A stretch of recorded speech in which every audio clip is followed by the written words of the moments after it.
We advise US soldiers to wear the insignia of the Islamic State group, al-Nusra and al-Qaeda when they go to other regions in Syria.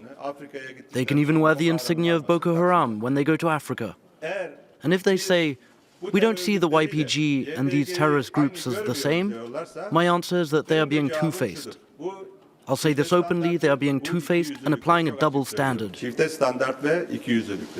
Michael, President, what say you to the Turkish foreign minister?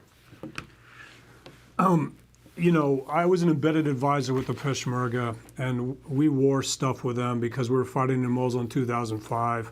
An embarrassing situation where a Sunni commander came into our base in Mosul, and I was wearing a black knit cap with a Kurdish flag on it. So he automatically looked at me and said, you guys are not legitimate. And you know, he's right, we shouldn't be wearing that stuff, but it's just the way it goes. When you're fighting with somebody against al-Qaeda or against ISIS, you do that. But having said that, we shouldn't, because it sends the wrong message. It's alienating. If you look at Raqqa and you look at the force that we're building, we're doing it with Yazidis, Christians, and Kurds to go into Raqqa. And what that's doing, again, what it does to Sunnis across the northern Middle East is it says the U.S. is working with an invading force. And whether these Sunnis join ISIS or simply take up a weapon in armed resistance, it's because the force we're using, they're not the right ones. They may be the right ones to clear, but they're not the right ones to hold territory. You can only hold territory, and I would argue clear territory, with a trusted force.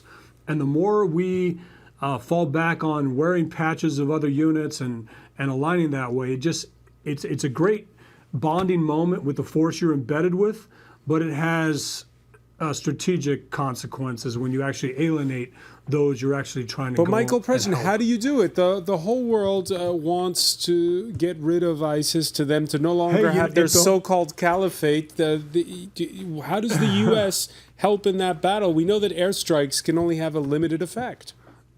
If the whole world cares about defeating ISIS, then the whole world should get involved. You know, this coalition is flags only, PowerPoint presentations only.